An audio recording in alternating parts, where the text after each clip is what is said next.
नमस्कार मित्रांनो, या 5 राशीचे लोक खोटे बोलण्यात अगदी माहीर असतात. त्यांच्यापासून वेळीच सावध राहा, नाहीतर तुमचं मोठं नुकसान होऊ शकतं किंवा फसवणूक देखील होऊ शकते.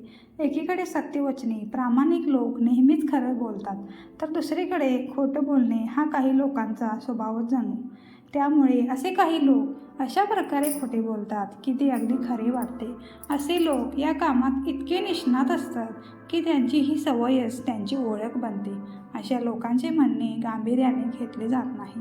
ज्योतिषशास्त्रातही काही राशींच्या स्वभावामुळे त्यांना लबाडी श्रेणीत ठेवण्यात आले आहे.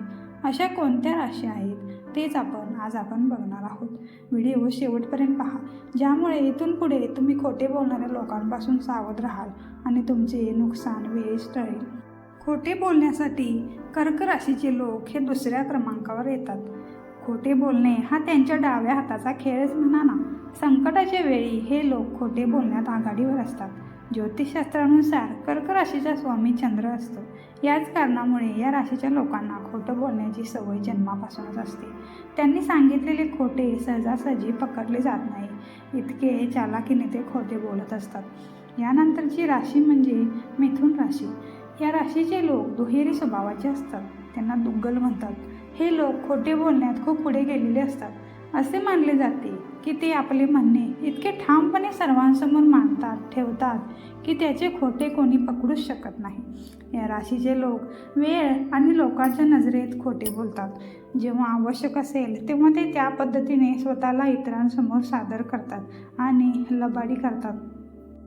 यानंतर आहे वृश्चिक राशी. या राशीचे लोक खोटे बोलण्यात सर्वात पुढे असतात.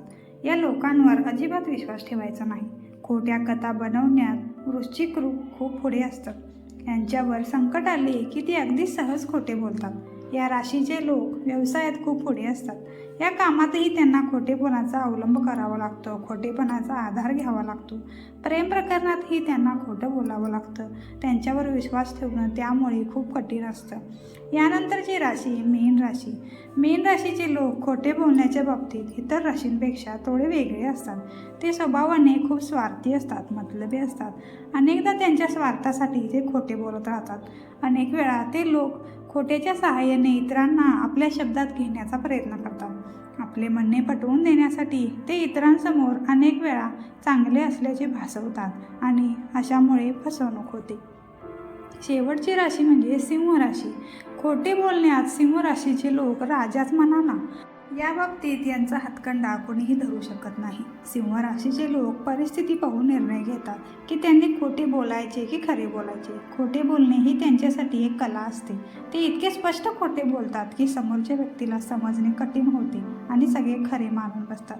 तुमच्यासोबत असे घडते का ते कमेंट करून नक्की सांगा.